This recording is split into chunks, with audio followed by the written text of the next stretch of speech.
हम लोग health and wellness पढ़ रहे हैं और हेल्थ एंड वेलनेस में पिछले क्लास में हम लोग देखे थे कि एक स्वस्थ व्यक्ति की पहचान कैसे की जा सकती है, कैसे पता चलेगा कि कोई पर्सन हेल्दी है। तो हम लोग उसके क्वालिटी को देख लिए थे। आज हम देखेंगे कैसे पता चलेगा कि कोई व्यक्ति स्वस्थ नहीं है। उसको भले लगता है कि हम ठीक है, कोई बीमारी उसको नहीं है। जनरली हम लोग कब जाते हैं डॉक्टर के पास? जब किसी तरह का प्रॉब्लम आता है तब हम जाते हैं डॉक्टर के पास चेक करवाने। लेकिन अगर नहीं भी प्रॉब्लम आपको आ रहा है तो कैसे हम उस लक्षण को पकड़ लेंगे कि आप स्वस्थ नहीं हैं? तो पहला बोलता है ख़राब स्किन। अगर आपका स्किन ख़राब है, मतलब झुर्री पड़ने लगा, ठीक है, थोड़ा सा चेहरा देखने से पता चल जाता है कि ये व्यक्ति स्वस्थ है, फिट है। जो फिट व्यक्ति होगा उसके चेहरे में, उसके स्किन में ग्लो मिलेगा आपको, और जो स्वस्थ नहीं होगा उसके स्किन में ग्लो नहीं मिलेगा। तो चेहरे में अगर चमक नहीं तो समझ जाओ ये व्यक्ति बीमार है, क्योंकि जो बीमार व्यक्ति है उसका चेहरा चमकता नहीं। तो पहले यहाँ है यदि आप बोल रहे आपकी स्किन भी आपके सेहत के बारे में बहुत कुछ बताती है।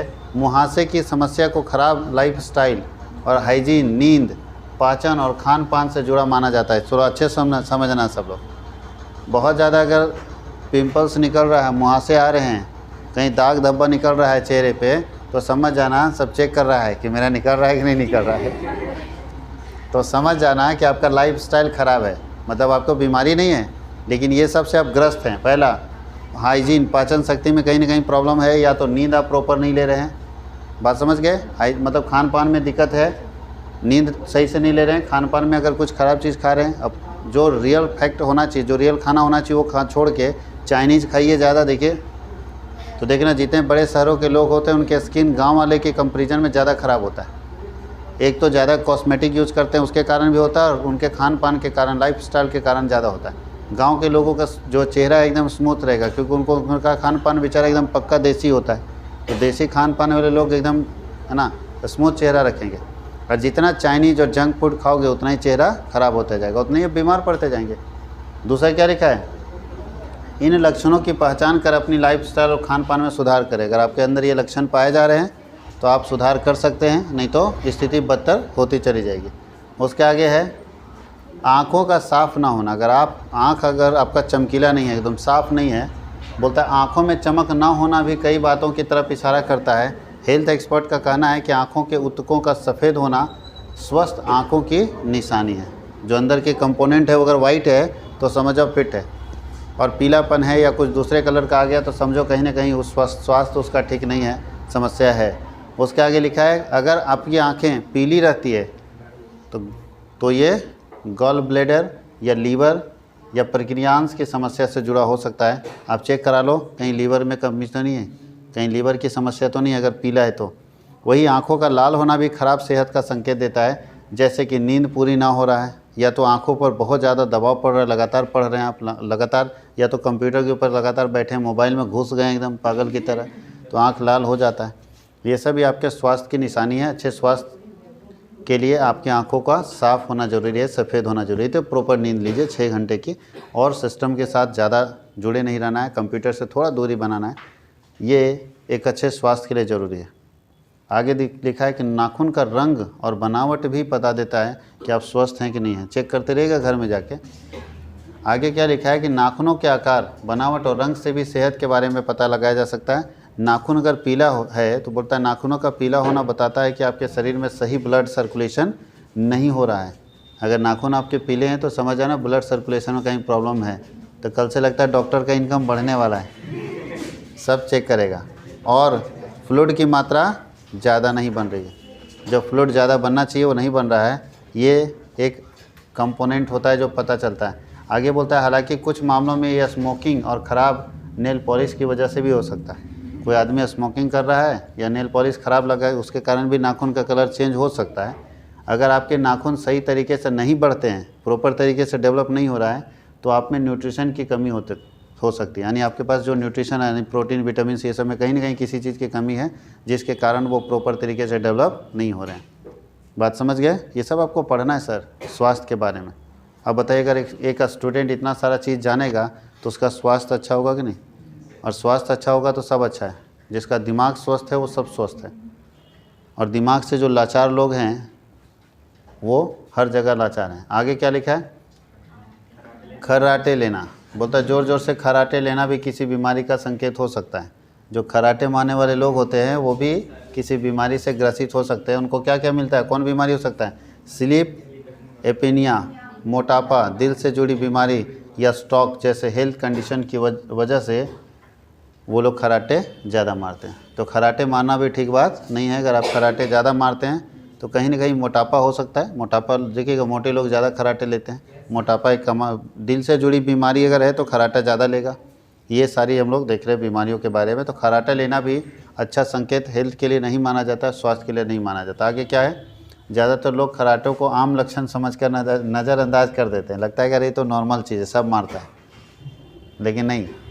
लेकिन ये एक संकेत है कि आप पूरी तरह से स्वस्थ नहीं हैं, कहीं ना कहीं कोई कमी है, उसको दिखाने की ज़रूरत है। तो डॉक्टर से जाके चेक कराइए, कोई प्रॉब्लम होगा। आगे खराटे ज़्यादा क्यों आ रहे। अगर आप भी अक्सर खराटे लेते हैं तो अपने डॉक्टर से संपर्क कर सकते हैं।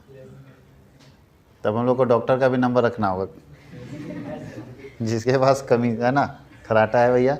अच्छा, पेट में गैस बनना भी बड़ा परेशानी है, ये तो खैर अलग इशू है। हेल्थ एक्सपर्ट के मुताबिक एक स्वस्थ व्यक्ति औसतन प्रतिदिन 10 से 20 बार गैस पास करता है। बात समझ में आ रहा है ना चलो सब समझ दो। हाँ, इस टॉपिक के ऊपर ज़्यादा बात नहीं करना है। तो 10 से 20 बार नॉर्मल है। अगर आपको इससे ज़्यादा बार और लगातार गैस बनती है तो ये संकेत हो सकता है कि आप उतने स्वस्थ नहीं हैं जितने आप सोचते हैं। यानी आप अपने आप को जितना स्वस्थ सोच रहे हैं, आप हेल्दी नहीं हैं। आपको कहीं ना कहीं दिखाने की ज़रूरत है डॉक्टर से, या तो अपने खान पान या तो अपने जीवन स्टाइल को चेंज करने की ज़रूरत है। हालांकि खाने पीने की कुछ चीज़ें भी गैस बनाने के काम करती है, लेकिन ये सेहत से भी जुड़ा हो सकता है। ऐसा नहीं कुछ ऐसा, जैसे अभी के समय में जितना तला हुआ चीज़ खाइए तो सब गैस क्रिएट कर देता है। लेकिन हो सकता है कि आपके हेल्थ को लेके कोई इशू है, तो आप अपने डॉक्टर से कंसल्ट कर सकते हैं। कौन कौन सी समस्या आ सकती है, बोलता है लेक्टोडोज इंटॉलरेंस, खराब पाचन, सीलिएक बीमारी में भी शरीर में बहुत ज़्यादा गैस बनती है। ये सब समस्या से, इसका मतलब ये नहीं कि जिसको गैस बन रहा है सबको बीमारी है। एक बार हेल्थ चेकअप आप करा सकते हैं, है ना। गैस बनेगा, पहला तो आपको शुरू में बता दें कितना बार औसतन हो सकता है, 10 से 20। अगर उतना गैस पास हो रहा है तो नॉर्मल चीज़ है, वो तो नॉर्मल कंटेंट आपको दिखाने की जरूरत नहीं, उतना तो निकलना चाहिए, क्योंकि जितना अंदर कचरा है वो किसी न किसी माध्यम से निकलेगा। आगे चलते हैं हम लोग। यूरिन का रंग, ये तो डॉक्टर सब लोग जब भी जाएंगे चेक कराने के साथ तबीयत खराब बोल जाओ यूरिन टेस्ट करा के लाओ, ब्लड टेस्ट करा कर। ये तो टेस्ट एकदम जरूरी, यूरिन के कलर से ही पता चल जाता है। सबसे ज़्यादा पीला कलर का अगर ज़्यादा आ रहा है तो समझो अंदर ज़्यादा अचड़ा कचरा भरा पड़ा है, उसको निकालने की ज़रूरत है, टॉक्सिन ज़्यादा भर गया। तो बोलता है आपके यूरिन का रंग भी बताता है कि आप कितने स्वस्थ हैं। डॉक्टर के मुताबिक यूरिन का रंग और स्मेल से कई बीमारियों का पता लगाया जा सकता है। उसके कलर से और उसके स्मेल से पता चल सकता है कि कौन कौन सी बीमारियाँ आपके अंदर है। अगर आपके यूरिन का रंग बहुत गाढ़ा और इससे से गंध आती है तो आपको डॉक्टर से संपर्क करना चाहिए, क्योंकि कोई ना कोई बीमारी सब ग्रसित है। अब यहाँ हम लोग ये नहीं बताएंगे कि कैसा गंध में कौन बीमारी, वो डॉक्टर बताएंगे आपको। यहाँ सीधा लिखना है डॉक्टर से संपर्क करें। कोई दिक्कत किसी को, हमेशा थकान लगना जो तुम लोग के साथ रहता है, जहाँ देखो वहीं सो जाएगा, एकदम शरीर लगेगा कि बूढ़ा हो गया, 70 साल के बूढ़ा जैसा करता है। कहीं बैठेगा उठने में एक बार लगता है कि बूढ़ा जैसा, कि कहीं जल्दी में उठे तो हड्डी चटक गया तो दिक्कत हो जाएगा। तो ये समस्या है, थोड़ा ध्यान देना, कहीं कहीं बीमारी है। बोलता है नींद ना पूरी होने पर, ध्यान देना, जो व्यक्ति का नींद परफेक्ट 6 घंटे का नहीं पूरा हो रहा है या बीच में उल्टा पल्टा कर रहा है, कभी सोता कभी जगता कभी उस तरह, 6 घंटा प्रॉपर अगर नींद पूरा हो रहा है तो नींद ना पूरी होने पर या बहुत ज़्यादा काम करने से भी थकावट हो जाती है। और इसके अलावा डिहाइड्रेशन, पाचन शक्ति की कमी हो रही, पच नहीं रहा, आयरन की कमी हो सकती है। अगर आप खड़ा नहीं हो पा रहे हैं, चक्कर आ रहा है, आलस लग रहा है, कमजोरी लग रहा है, तो आयरन की कमी हो सकती है। इसलिए जब भी देखिएगा डॉक्टर को बोलते हैं सर थोड़ा वीकनेस लग रहा है, तो आयरन की गोली जरूर दे देता है कि खाओ। आगे क्या है, एक्सरसाइज ना करना है। अब कुछ एक्सरसाइज नहीं कीजिए, जैसे ज़िंदगी चढ़ी उठते हैं, दिन भर इधर उधर घूमते हैं, सो जाते हैं, कोई एक्सरसाइज नहीं, कोई फिटनेस नहीं। तो सर शरीर है ना, आप हर कंपोनेंट्स को प्रॉपर तरीके से डेवलप नहीं कीजिएगा, हिलाइएगा डुलाइएगा नहीं, एक्सरसाइज नहीं कीजिएगा तो दर्द होगा ना, थकावट लगेगा कि नहीं। जो सुबह सुबह उठ के एक्सरसाइज कर लेता है वो अपने आप को फिट समझता है, नहीं एक्सरसाइज कीजिएगा तो हमेशा लगेगा आलसी टाइप का। और बहुत ज़्यादा मीठा खाने से भी थकान होती है, जो ज़्यादा मीठा खाता है उसको ज़्यादा थकावट होती है। कोई दिक्कत किसी को, कोई दिक्कत? अगर आपको अक्सर थकान रहती है तो फिर इन संकेतों पर भी गौर करना चाहिए। कोई दिक्कत किसी को? अब चलते हैं हम लोग दूसरे टॉपिक की तरफ। ये हो गया हम लोगों के हेल्थ के बारे में बेसिक इंट्रोडक्शन। अब हम लोग चलते हैं कॉमन डिजीजेज, कौन कौन सी सामान्य बीमारी है जो कि सब लोगों के अंदर होती है। फिर स्पेशल डिजीजेज के अंदर अब चलेंगे, तो कॉमन डिजीजेज पढ़ रहे हैं, उसका इंट्रोडक्शन पढ़ेंगे, टाइप्स पढ़ेंगे, एटियोलॉजी पढ़ेंगे, कम्युनिकेबल डिजीजेज पढ़ेंगे, कौन कौन से ऐसे डिजीजेज है जो एक व्यक्ति से दूसरे व्यक्ति में फैल सकता है, और ये सब के बारे में हम लोग यहाँ पढ़ना है। तो बोला है कि सामान्य रोग, जिसमें परिचय पढ़ेंगे, प्रकार पढ़ेंगे, एंटियोलॉजी पढ़ेंगे, संचारी रोग कौन है, उसके कारण क्या है, कैसे रोकथाम करेंगे, मोटापा, हृदय संबंधी विकार, मधुमेह जिसको डायबिटीज़ बोलते हैं, और यकृत रोग, ये सारे के बारे में हम लोग पढ़ेंगे एक एक करके। तो सबसे पहले हम लोग पढ़ते हैं कॉमन डिजीजेज। बोलता क्या है कॉमन डिजीजेज में, इंट्रोडक्शन में बोलता है सामान्य रोग में शरीर के किसी अंग या उपांग की संरचना का बदल जाना या उसके कार्य करने की क्षमता में कमी आना रोग कहलाता है। अगर हमारे शरीर का सारा कंपोनेंट्स एक्टिव है, जितना होना चाहिए उतना ही है, तो समझिए एक रोग नहीं है। लेकिन अगर कोई कंपोनेंट्स ऐसा है जो काम करना बंद कर दिया या उसमें कुछ चेंजेस दिख रहे हैं, तो समझिए कोई न कोई रोग से आप पीड़ित है। किंतु रोग की परिभाषा करना उतना ही कठिन है जितना स्वास्थ्य की परिभाषा करना है। अब कोई रोग के बारे में, बीमारी क्या है, इसको डिफाइन करना मुश्किल है बीमारी। लेकिन अगर शरीर आपका जैसे एज इट इज चलना चाहिए, अगर वैसे नहीं चल रहा है, फंक्शन सही से नहीं कर रहा है, तो कहीं ना कहीं कोई प्रॉब्लम है। कोई दिक्कत किसी को? अब यहाँ लिखा है शारीरिक, मानसिक और सामाजिक तौर पर पूर्णतः ठीक होना ही स्वास्थ्य है। अगर कोई व्यक्ति शरीर से ठीक है, मन से ठीक है, सोसाइटी में ठीक है, तो समझिए वो परफेक्ट ठीक है। नहीं तो तीनों से बीमार पड़ जाता है, मालूम है कि नहीं। शरीर से आप बहुत स्वस्थ हैं, मन से स्वस्थ हैं, लेकिन समाज में आपका बेइज्जती हो रहा है, तो डिप्रेस्ड हो जाओगे आप, और धीरे धीरे आपका स्वास्थ्य क्या होगा, खराब। सामाजिक ताना बाना भी बहुत ख़राब चीज़ होता है, जो हमारे स्वास्थ्य के ऊपर डायरेक्टली और इनडायरेक्टली इफेक्ट कर देता है। सर बहुत स्वस्थ आदमी है, सब कुछ में ठीक है, लेकिन सोसाइटी उसको डिस्टर्ब कर रहा है, तो वो नहीं जी पाएगा, ज़्यादा दिन तक नहीं चल पाएगा। आगे बोल रहा है केवल रोगों की अनुपस्थिति को स्वास्थ्य नहीं कहा जा सकता। वही तो बता रहे हैं यहाँ। केवल आप सोचते हैं कि मेरे अंदर रोग नहीं इसलिए हम स्वस्थ हैं, ऐसा नहीं है। समाज भी आपको बर्बाद कर देगा, जीने नहीं देगा। आगे क्या बोला देखिए, इसमें से किसी भी एक अवस्था का शिकार होने पर व्यक्ति को अस्वस्थ या बीमार माना जाता है। अगर कोई व्यक्ति सामाजिक बीमारी से पीड़ित है तो वो भी बीमार है। और अभी तो एक और डेफिनेशन इसमें आ जाएगा, लत जिसको हम लोग बोलते हैं। अगर किसी को मोबाइल का लत लग गया, समझो वो भी बीमार आदमी है, बीमार टाइप का करेगा, पागल टाइप का। लत जिसको बोलते हैं ना, पागल टाइप का करेगा। उसको पबजी का लत लग जाए तो बच्चा पागल जैसा करता है, तो उसको भी बीमारी बोलते हैं। बताओ, शरीर ठीक है, कोई बीमारी नहीं है, अब नया बच्चा है 18 साल का, आँख भी ठीक है, सब कुछ ठीक है, मानसिक तौर पर भी ठीक है, उसको मानसिक बीमारी का शिकार बोल सकते हैं आप, कि मन से वो बीमार हो गया, उसका दिमाग ही काम करना बंद कर दिया। तो ऐसे लोग भी यहाँ बीमारी के अंदर आते हैं। अब हम लोग पहला टाइप्स ऑफ,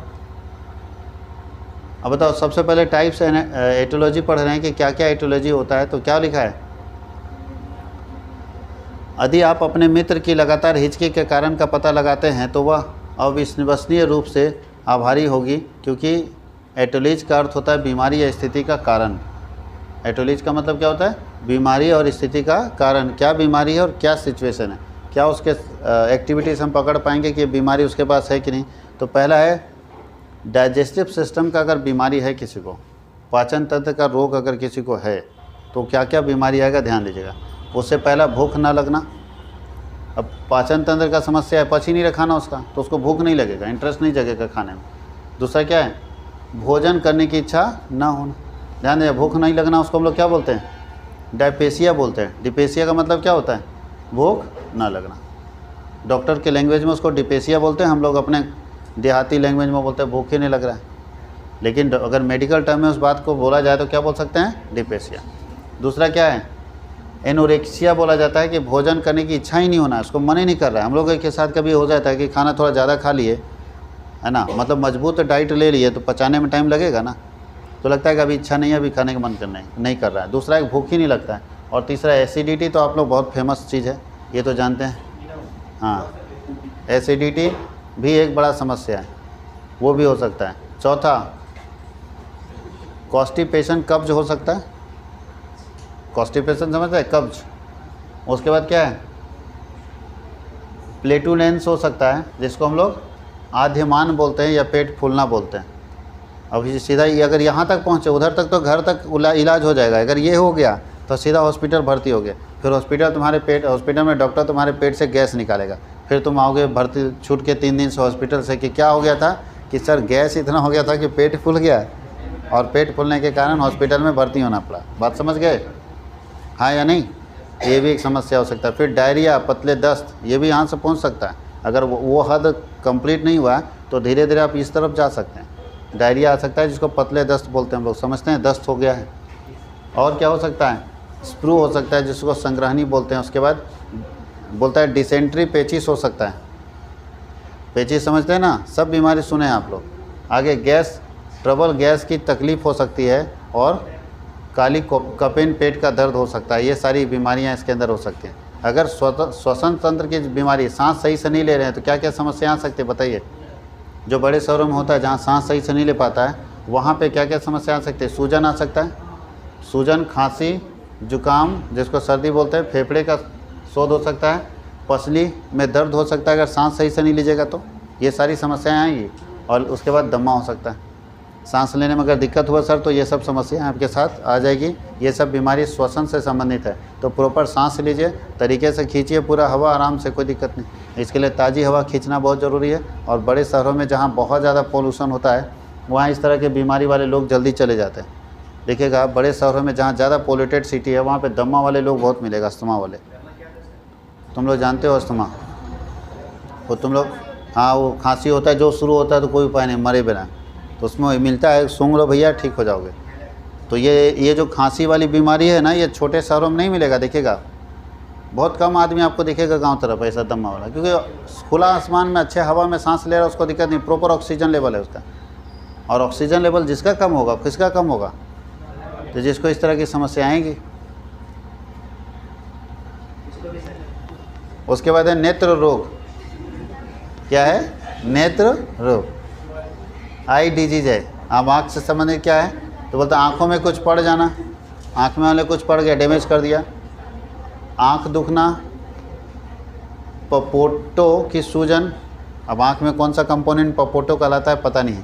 गुहेरी और कुगरे, ये सब बीमारी हो सकती है। कान के रोग आपके पास है, कान का दर्द हो सकता है, कान बहना हो सकता है, कान का मैला होना हो सकता है, ठीक है, कान की पुरानी शोध हो सकता है, कान का एक्जिमा हो सकता है, खुजली कान के अंदर, कान का फोड़ा हो सकता है। मुंह से संबंधित क्या क्या रोग हो सकता है मुंह में? ये तो सब जानते हो, बहुत होता है। सूजन हो गया जिसको छाले बोलते हैं। उसके बाद युवला हो सकता है, ठीक है। उसके बाद क्या हो सकता है? कंठ शोध हो सकता है, गले का दर्द। और उसके बाद है गलतुंडिका शोध हो सकता है। और मसूड़ों में पीप पड़ जाना, ये सारी बीमारियाँ आ सकती है। देखो बुखार का कौन कौन सा बुखार है। टाइफाइड फीवर, जिससे सब डरता है, कहीं मलेरिया टाइफाइड पकड़ लिया तो तंग कर देगा। दूसरा क्या है?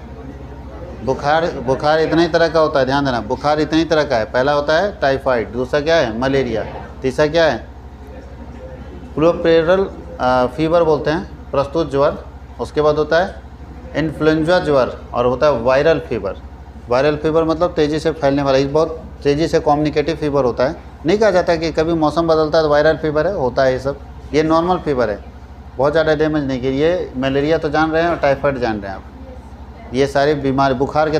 उसके बाद स्किन रोग में क्या क्या हो सकता है? कुष्ठ रोग हो सकता है जिसको कोढ़ बोलते हैं, चेचक हो सकता है, खसरा हो सकता है, छोटी माता, समझते हो सब लोग? समझते हो नहीं समझते हो? उसके बाद चर्म का बहुत लाल हो जाना, चमड़ा पूरा लाल हो गया, वो हो सकता है। शीत पीत हो सकता है, पीत उछलना, बहुत ज़्यादा शरीर में पीत उछल रहा है, ये सारी चर्म से रिलेटेड लोग हो सकते हैं।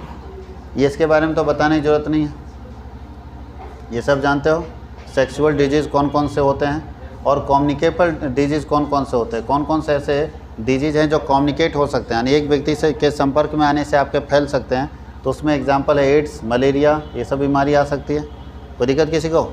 मलेरिया भी कम्युनिकेबल डिजीज़ है। वैसे बच्चों में तो भैया सब में संचारित रोग है, बच्चा में जितना है सब कम्युनिकेबल डिजीज है। सामने बच्चा संपर्क में आएगा, खांसेगा कोई तो उसको पकड़ लेगा, क्योंकि इन्फेक्शन का डर बच्चों में ज़्यादा रहता है। लेकिन हम लोग जो बात कर रहे हैं वो बच्चों की बात नहीं कर रहे हैं, हम लोग बात कर रहे हैं कि एज ग्रुप की। उस एज ग्रुप में कौन कौन से कम्युनिकेबल डिजीज़ है, तो ये सारे कम्युनिकेबल डिजीज़ है। और इधर बाकी आप लोग इधर देख रहे हैं, आराम से पढ़िए इसको। ये समझ गए? चलिए, अब कारण क्या है, क्यों ऐसा होता है? ये सारी बीमारियां जितने हम लोग पढ़े उसके कारण क्या है? तो बोलता है रोगजनक ले जाने वाले व्यक्ति के साथ सीधा संपर्क। अब जिसके पास वो बीमारी है, आपसे डायरेक्टली उससे कनेक्टेड हैं, तो भाई आप में फैल जाएगा। रोगजनकों वाले शारीरिक तरल पदार्थों के संपर्क में, अगर उसके मान लो कहीं पानी ही पिया अब शरीर का कोई कंपोनेंट अगर आप उसी से पानी पी लिए तो आप में भी डिजीज जा सकता है। अन्य किसी व्यक्ति की खांसी या छींक से कोई खांसा बूंद पहुंचा आपके पास और या तो सामने मुंह के पास खांस दिया तो वहाँ से जा सकता है, आप सांस लिए गया आपके अंदर, जिसको अभी सबसे अच्छा एग्जाम्पल तो बोल सकते हैं कोरोना जी। कम्युनिकेबल डिजीज़ तो सबसे बढ़िया है।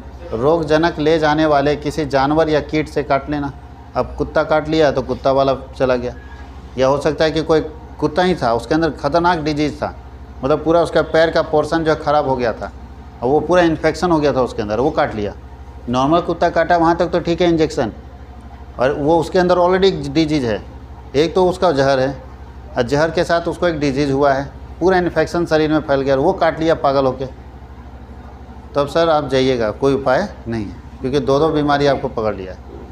तो वैसे और दूषित पानी या खाद्य पदार्थों का सेवन करने से, गलत पानी पी लिए या गलत खाद्य पदार्थ खा लिए तो ऐसी स्थिति में ये सब बीमारियों के होने का चांसेस क्या होता है, ज़्यादा होता है। रोकथाम क्या करेंगे सब जानते हैं। पहला, अच्छी तरह से अपने हाथों को धोकर खाएं।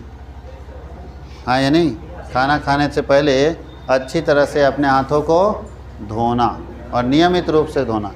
अक्सर घर के सतहों पर कीटाणु रहित करना, मतलब उसको पूरा बढ़िया से साफ़ करना कि कीटाणु ना हो। फिनाइल से साफ़ कीजिए, चाहे जैसे साफ़ कीजिए कीटाणु। विशेष रूप से दरवाजे की कुंडी और भोजन का क्षेत्र जहाँ पे खाना बनता है उस जगह को साफ़ कीजिए, और जो दरवाजे की कुंडी है क्योंकि वो उसको सब आदमी टच करता है। कोरोना में समझ जाओ ना, सब यही होता था, वहीं स्प्रे मारते थे, नहीं वहीं मारते थे हम लोग सैनिटाइज़र। तो समझ जाओ कि कोविड में हम लोग को ये सब सिखा दिया। और ध्यान दीजिएगा एक बात, आप गौर किए होंगे कोरोना के समय बीमारी ख़त्म हो गई थी। कोविड छोड़ के और कोई बीमारी नहीं था। किसी को मलेरिया वाला बुखार नहीं पकड़ा, क्योंकि हम लोग खान पान और मतलब रहन सहन सब कुछ चेंज कर दिए थे, और जब चेंज कर दिए थे सब स्थिति ठीक हो गई थी। तो यही बात है कि अगर अपने जीवन को सुधारेंगे, और याद रखिएगा पुराने ज़माने से चलता था, हमारे यहाँ जब गाँव में हम लोग रहते थे और खाना बनता था तो जो गाय का गोबर है ना, उससे पूरा उस एरिया को बढ़िया से पर डे उसकी निपाई होती थी, पुताई होती थी बढ़िया से, कि भैया साफ़ करके बनाना है। पर डे देखिएगा, हम लोग याद है छोटे थे तो पर डे पुताई होती थी, यानी खाना बनाने से पहले गोबर से, क्योंकि वो ये माना जाता था गोबर सबसे पवित्र है, आज भी माना जाता है, पूजा के लिए उसका इस्तेमाल होता है। तो हम लोग का भले अभी रामदेव बाबा गोनाइल लेके आ गए और फिनाइल लेके आ गए, हम लोग का गोबर से बढ़िया सुगंध किसी में नहीं है। गाँव के आदमी हैं, गोबर का सुगंध सबसे बढ़िया माना जाता है, शुद्ध माना जाता है, अच्छा माना जाता है। तो हर दिन उस चूल्हे की पूरी पुताई होती थी, चूल्हा को फ्रेश किया जाता था और शुद्ध रखा जाता था। और पूरा घर नहीं, सिर्फ उस एरिया तक जहाँ तक वो किचन था, जहाँ तक खाना बनता था, जहाँ खाना रखा जाता था, उस पूरे एरिया को बढ़िया से साफ़ किया जाता था। तो वही यहाँ पे आगे क्या है, व्यक्तिगत वस्तुओं जैसे फ़ोन को कीटाणु, ये तो सब जान रहे हो ना, उसमें फ़ोन को भी सैनिटाइज करता था लोग, मालूम है कि नहीं, फ़ोन को भी सैनिटाइज करना शुरू कर दिया था। मीट, अंडे और अन्य खाद्य पदार्थों को अच्छी तरह से पकाना। अगर आप इस तरह का कोई खाना खा रहे हैं तो सर इसको बढ़िया से पका लेना, कच्चा नहीं खाना है।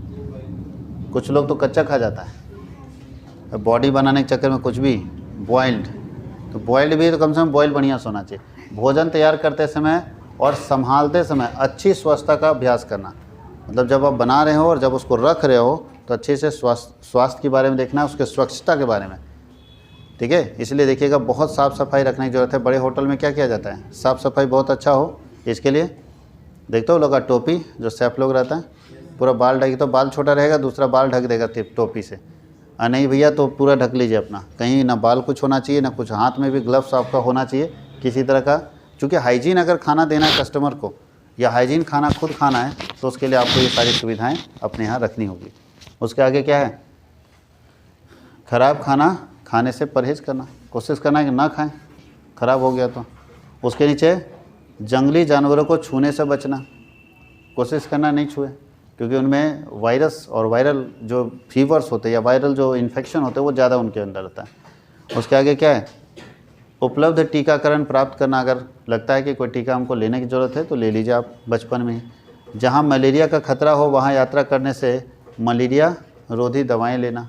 अगर लगता है कि यहाँ इस जगह पे बहुत ज़्यादा मच्छर था और वहाँ से आप आए हैं तो पहले मलेरिया से बचने का एक दवा ले लीजिए ताकि आपको वो बीमारी ना हो। और टिक्स और अन्य परजीवों की जांच करना।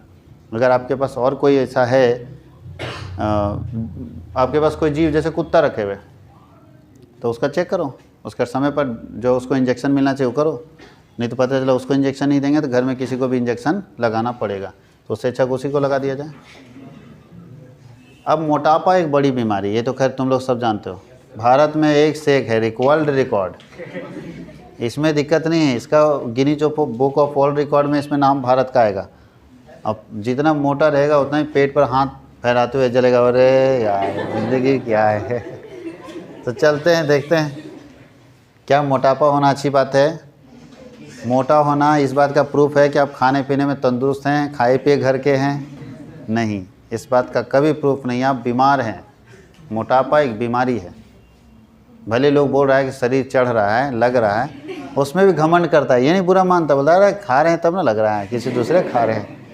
तो भारतीय इसमें मामले में एक्सपर्ट है, शुरू से एक्सपर्ट है, क्योंकि दुनिया को खाने का टेस्ट हम लोग दिए, मालूम है कि नहीं? दुनिया को पता नहीं था, हम लोग टेस्ट दिए हैं, ये मसाला हम लोग डेवलप किए हैं, और अभी भी मसाला दुनिया में हम लोग डेवलप करते हैं। हम लोग से ज़्यादा मसाला कोई डेवलप नहीं करता। चाइनीज़ वाला देखा है क्या खाते हुए? पका के खा जाता है वैसे ही, गर्म पानी में पकाएगा वैसे ही खा जाएगा, कच्चे चबा जाता है वो लोग, तो वैसे ही खाता है दुनिया वाले लोग, कच्चा खा जाएगा सब। बताओ तो, बॉयल किया खा गया, पत्ता गोभी बॉयल किया वैसे ही चबा रहा है, देखा है खाते हुए? अरे हम लोग थोड़ा सा है एकदम मिर्च लगाएंगे, थोड़ा सा हल्दी, थोड़ा सा धनिया पाउडर, हाँ या नहीं? टेस्ट हम लोग बताते हैं, फ्लेवर हम लोग बताते हैं। तो इंडियन है, खाने में शुरू से शौकीन रहे हैं, तो पेट भी ज़बरदस्त बढ़ता है। तो चलते देखते हैं। बोलता है मोटापा एक गंभीर बीमारी है और पुरानी बीमारी है, ये नई नहीं है, जो आपके शरीर में कई प्रणालियों पर नकारात्मक प्रभाव डाल सकती है। अगर मोटापा ज़्यादा होता है तो कितने सारे आपके ऑर्गन्स हैं, कितने सारे आपके शरीर में ऐसे यंग हैं जिस पर इसका बैड इम्पैक्ट जा सकता है, जिसको डैमेज कर सकता है। जो लोग अधिक वजन या मोटापे से ग्रस्त होते हैं उन्हें गंभीर परिस्थितियों को विकसित करने का बहुत अधिक जोखिम होता है, यानी गंभीर बीमारी उसके अंदर डेवलप हो सकती है, बहुत ज़्यादा रिस्क होता है। इनमें निम्न बीमारी शामिल है। दिल की बीमारी, पहला हार्ट डिजीज़ एकदम तय मानिएगा मिल जाएगा उसको, क्योंकि शरीर उसका भारी है ना, तो हार्ट डिजीज़ एकदम होना ही होना है। दूसरा टाइप 2 डायबिटीज़ एकदम मिल जाएगा, टाइप 1 नहीं टाइप 2, मतलब हाई लेवल का डायबिटीज़। क्योंकि कौन लोग किसका पेट ज़्यादा आएगा? जो चावल एकदम हैवी क्वांटिटी में लेता होगा, ज़बरदस्त चावल ले रहे हैं भरपूर, और एक्सरसाइज नहीं कर रहे हैं, मेहनत नहीं कर रहे हैं, और चावल लेके बैठ जाते हैं आराम से और एकदम यहाँ तक गर्दन तक डाल देते हैं। तो सर चावल में एक ऐसा क्वालिटीन जो शरीर को फैलाता है। लगातार रोटी खाओगे तो सूखे रहोगे, मतलब फिट रहोगे, पतले रहोगे, बहुत ज़्यादा पतले नहीं, लेकिन जितना शरीर होना चाहिए रहोगे। और ज़्यादा जो चावल खाता है ना, उसका देखना शरीर फैल जाएगा। तो चावल जो है वो शरीर के को क्या करता है? फैला देता है। अब आप हैवी क्वांटिटी में चावल लेते हैं तो ठीक बात नहीं है, आपको टाइप 2 डायबिटीज़ पकड़ लेगा। और तीसरा है, ये तो खैर होगा ही, इतना भारी शरीर है तो भैया ये 2 ही पिलर पर ना खड़ा है, तो दोनों पिलर में दर्द होने लगता है। कितना दिन दोनों पिलर ठीक काम करेगा, हाँ या नहीं? जो शरीर है ऊपर में, एक हमारे दोस्त थे बेचारे चल बसे, उनको पूछे कि कितना, तो बोले सर सेंचुरी पार, मतलब 110 kg थे वो। तो बोले कि सेंचुरी पार वो तो ठीक है, नीचे जो पिलर है वो हिल जाएगा, बुढ़ापे में कैसे खड़ा रहिएगा? तो बोले सर एक्सरसाइज कर रहे हैं, लेकिन देखिए कोविड में 2020 में ही बेचारे डेथ कर गए। और वही समस्या, सांस लेने में दिक्कत, हार्ट अटैक आया, ख़त्म। अचानक उठे सो के, और पता नहीं क्या हुआ उनके साथ, उनके साला साहब भी थे और डेथ कर गए। तो पता नहीं सर कब जल ले जाएगा, क्योंकि इतना बड़ा शरीर है, भारी शरीर लेके चलेगा तो दिक्कत है। शरीर को पतला रखिए, सुंदर दिखेगा, अच्छा दिखेगा। मोटापा बीमारी है, मोटापा बीमारी है, याद रखना इस चीज़ को। कोई दिक्कत है? आगे क्या लिखा है? हृदय संबंधी विकार। देखिए अगर हृदय संबंधी मतलब हार्ट से रिलेटेड किसी भी तरह का प्रॉब्लम, तो वो क्या बोल रहा है, 40 से नीचे इंजेक्शन फ्रैक्शन या सांस की तकलीफ या भूख में कमी या जी मिचलाना, लगातार खांसी होना, चक्कर आना, पैरों में सूजन, वजन बढ़ना, थकान महसूस होना और हृदय की धड़कन की अनियमितता, कभी ऊपर हो जाता है कभी नीचे हो जाता है, जैसे लक्षण अगर किसी मरीज में दिख रहे हैं तो कंफर्म रहिएगा, बिना कोई देरी का उसको सबसे पहले हार्ट फेलियर विशेषज्ञ से संपर्क करना चाहिए। अगर ये सब समस्या आ रहा है तो, ये सब तो छोटा छोटा चीज़ है। सांस में बहुत ज़्यादा तकलीफ हो रही, भूख लग ही नहीं रहा है, भूख लग नहीं रहा है उसको, उसके साथ जी मिचला रहा है, लगातार खांसते जा रहा है, उसके साथ चक्कर आ रहा है, उसको पैर में सूजन है पूरा, तो समझिएगा कहीं ना कहीं आप फंस गए बढ़िया लंबे चक्कर में। तो तुरंत जाके किसी हृदय रोग विशेषज्ञ डॉक्टर से संपर्क कर लें कि कहीं हृदय से संबंधित कोई समस्या तो नहीं है। अगर नहीं हो तो अच्छी बात है, हो गया तो फिर आगे देखिए कि आगे इलाज हमारा क्या होगा। दूसरा लक्षण, डायबिटीज़ का क्या लक्षण है, कैसे मानेंगे डायबिटीज़ आपको हो गया? तो बोलता है डायबिटीज़ बेहद घातक होता है, ये तो सब जान रहे हो। डायबिटीज़ क्या है? घातक बीमारी है, डेंजरस बीमारी है, खतरनाक बीमारी। बोलता है डायबिटीज़ बेहद घातक होता है, इसमें शरीर के हर हिस्से को धीरे धीरे बर्बाद करने की क्षमता होती है। डायबिटीज़ क्या करेगा? हर पार्ट को बर्बाद कर देगा आपके शरीर को, एक एक चीज़ को। देखिएगा कभी किसी का पता चला कि हार्ट ब्लॉक कर गया, तो क्या हुआ था भाई? इसको डायबिटीज़ था इसलिए हार्ट ब्लॉक कर गया। तो डायबिटीज़ आपके हार्ट को ब्लॉक कर सकता है, ब्रेन फट सकता है, दिमागी उड़ जाएगा सर, यहाँ जो नस है ना, वेन जो है ना वो रुक जाएगा अगर ब्लॉक किया नस को तो ब्लड सर्कुलेशन रुका, और ब्लड सर्कुलेशन रुका कि ब्रेन हेमरेज उसको हम लोग बोलते हैं, आपका खत्म। दिमाग ही काम करना बंद कर देगा, अचानक हेमरेज होगा और ख़त्म हो जाएगा। इसमें ब्लड सर्कुलेशन सही से जाना चाहिए ना, तो बहुत ही डेंजरस बीमारी है। और सबसे ज़्यादा लोगों को ये है सर डायबिटीज़, आप सुने होंगे कि उसको डायबिटीज़ है, अगर प्रिकॉशन नहीं लेगा तो दिक्कत में पड़ जाएगा। प्रिकॉशन जरूरी है। आगे क्या लिखा है कि डायबिटीज़ यानी मधुमेह, ठीक है, जिसको शुगर हम लोग बोलते हैं, जिसको क्या बोलते हैं? शुगर। मधुमेह का मतलब शुगर। मधुमेह की वजह से हम ऐसी बीमारियों की चपेट में आ जाते हैं जिनका इलाज अगर सही वक्त पर ना किया गया तो जानलेवा हो सकता है। जैसे अब इसका क्या क्या है पहचान जी, कैसे पहचानेंगे कि आपको डायबिटीज़ है? तो बोलता है पैर में झुनझुनी महसूस करना, ठीक है। दूसरा है घाव और छालों का होना, घाव बहुत ज़्यादा हो रहा है, घाव जल्दी भर नहीं रहा है, समझ जाना डायबिटीज़ है। जख्मों का जल्दी ना भरना, कहीं कोई घाव लगा जल्दी नहीं भरा तो समझ जाओ डायबिटीज़ है, क्योंकि मीठा तुम्हारे शरीर में शुगर लेवल ज़्यादा है तभी ना, ज़्यादा मिठास है तो घाव नहीं भर रहा है जल्दी। और उसके नीचे क्या है? त्वचा से जुड़ी तकलीफ है, स्किन को लेकर आपको दिक्कत करेगा, और पैरों में सूजन ज़्यादातर रहेगा। अगर ये सब लक्षण है तो आप जाके एक बार चेक करा लीजिए कि कहीं डायबिटीज़ तो नहीं है, कोई दिक्कत है। आज हम लोग डायबिटीज़ तक ही रहेंगे, इतना ही बीमारी आज देख लें, क्योंकि ज़्यादा बीमारी देखने से पता चला रात में भी सपना आने लगा कि हम बीमार तो नहीं हैं। तो ऐसा ना करें, चलिए लिखिए इसको।